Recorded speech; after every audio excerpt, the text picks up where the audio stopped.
তো কেমন আছেন আপনাদের সবাইকে স্বাগতম আমাদের ইউটিউব চ্যানেল এনিমি ওয়ার্ল্ডে। আমরা এখানে মূলত দেখতে চলেছি ডেমন স্লেয়ারের ফার্স্ট সিজনের 3 নাম্বার এপিসোড।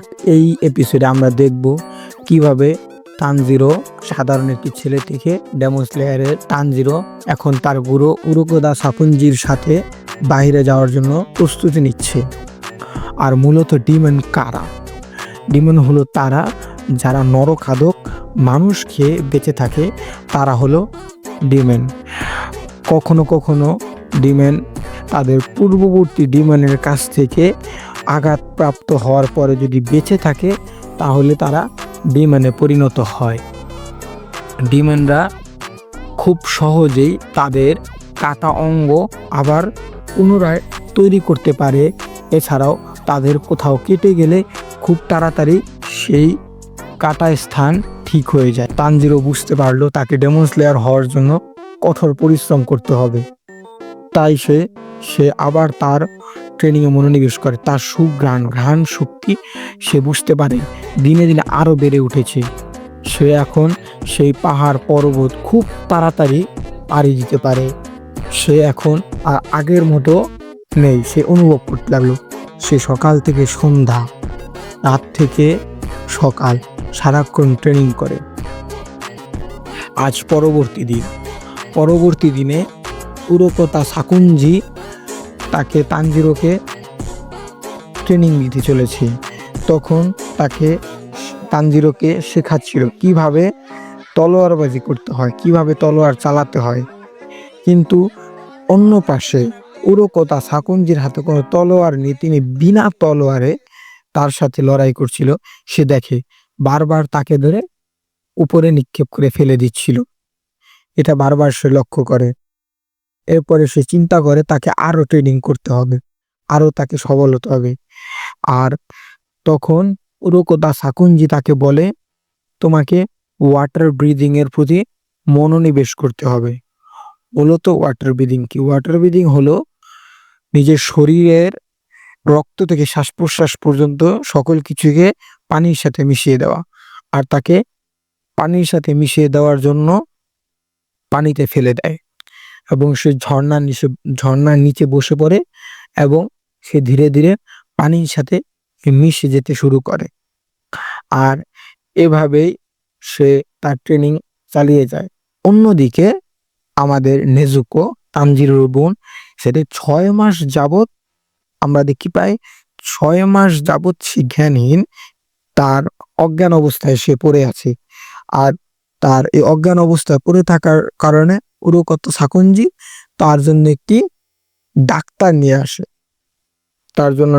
নিয়ে আসে এবং সে তার বোনের জন্য প্রতিদিন তার বোনের খেয়াল রাখে। সেজন্য দেখতো সে পাহাড় পর্বত সকল কিছু ডিঙিয়ে এবং কি তলোয়ারবাজিও আরো ভালোভাবে শেখার চেষ্টা করছিল। এরপরে ঠিক তখনই উরুকোদা সাকুঞ্জি তাকে বলে, আমার যা কিছু ছিল সব তোমাকে আমি ঢেলে দিয়েছি, তোমাকে আমার যা ছিল সব তোমাকে শিখিয়ে দিয়েছি। এরপরে তুমি যা করবে তুমি তার নিজে, তোমাকে ফাইনাল সিলেকশনে যেতে হবে। ফাইনাল সিলেকশনে পাহাড় পাড়ি দিয়ে সেখান থেকে বেঁচে ফিরলেই একমাত্র তুমি ডেমন স্লেয়ারে ভর্তি হতে পারবে। আর সেখানে তোমাকে আমি তখনই পাঠাবো যখন তুমি তলোয়ার দিয়ে এই পাথরটিকে কেটে দেখাবে। এটি তাকে বলে। সে চিন্তায় পড়ে যায়। সে তখন উরুকোদা সাকুঞ্জি তাকে বলে, যখন তুমি এই পাথর কেটে দেখাবে তখনই তোমাকে আমি আবার ট্রেনিং করানো শিখাবো, এর আগে আমি আর কিছু করাবো না। এটা বলে সে চলে যায়। সে তলোয়ার খুলে চেষ্টা করে পাথর কাটার, কিন্তু যার নাম হলো সাবিতো। এই সাবিতো তাকে বলে, তুমি এতদিন কি শিখেছো, কি করছো এখানে, কি পাথর কাটতে পারছো না? তখন সে বলল, আমাকে বিরক্ত করো না, আমি এখানে আমার ট্রেনিং করছি। সে বলল, ট্রেনিং করছে? কিসের ট্রেনিং? তোমার ট্রেনিং এর লক্ষ্য কি? কি করবে ট্রেনিং করে? তোমার তো কোনো লক্ষ্যই খুঁজে পাচ্ছ না তুমি। তখন তাকে এ কথা বলার পরে সে অবাক হয়ে যায় এবং চুপ করে থাকে। সে দেখে তার চলারও কোনো শব্দ আসছে না, কোনো শব্দ না দেখে সে এভাবে হাঁটছে, তার গতি তার থেকে অনেক বেশি, অনেক বেশি। তারা মারামারি করে এবং তারা লড়াই করে।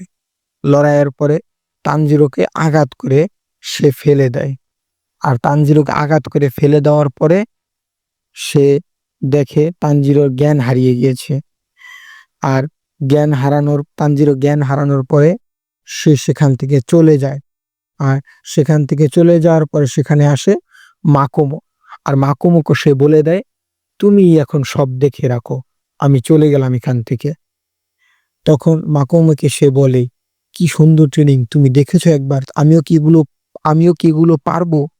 তখন সে বলে, অবশ্যই তুমি পারবে, তোমাকে এগুলোর জন্য চেষ্টা করে যেতে হবে। আমাদের টোটাল কনসেন্ট্রেট ব্রিদিং এ সম্পর্কে আরো বেশি সচেতন হতে হবে। আমরা তখনই টোটাল কনসেন্ট্রেট ব্রিদিং পারলে আমাদের শরীরে সব রক্ত চলাচল বৃদ্ধি পাবে। তখন আমরা শরীরের ভিতর ডিমান্ডের মতো শক্তি পাবো। ধীরে ধীরে এভাবে 6 মাস চলে যায় তার ট্রেনিংয়ে। 6 মাস পরে সে এই সাবিতোকে আবার তার সাথে লড়ার জন্য সে ডাকে এবং সবিতো তার সাথে লড়াইয়ে নামে। এক পর্যায়ে তানজিরো তার মুখোশটিকে কেটে ফেলে। আর মুখের মুখোশটিকে কেটে ফেলার সাথে সাথে সেই বড় পাথরটিও 2 খণ্ডে খণ্ডিত হয়ে যায়। আর তারপরে সাবিতো হেসে দেয় এবং সেখান থেকে আমাদের সাবিতো এবং মাকুমো দুজনই অদৃশ্যভাবে সেখান থেকে চলে যায়। মূলত আমাদের এপিসোড 3-তে এটুকুই বোঝানো হয়েছে, তানজিরো কিভাবে একটি সাধারণ তলোয়ার দিয়ে একটি পাথরকে কেটে ফেলে। তো বন্ধুরা, শেষ পর্যন্ত দেখার জন্য অবশ্যই ধন্যবাদ এবং আমাদের পাশে থাকবেন, চ্যানেলটিকে সাবস্ক্রাইব করবেন। ধন্যবাদ।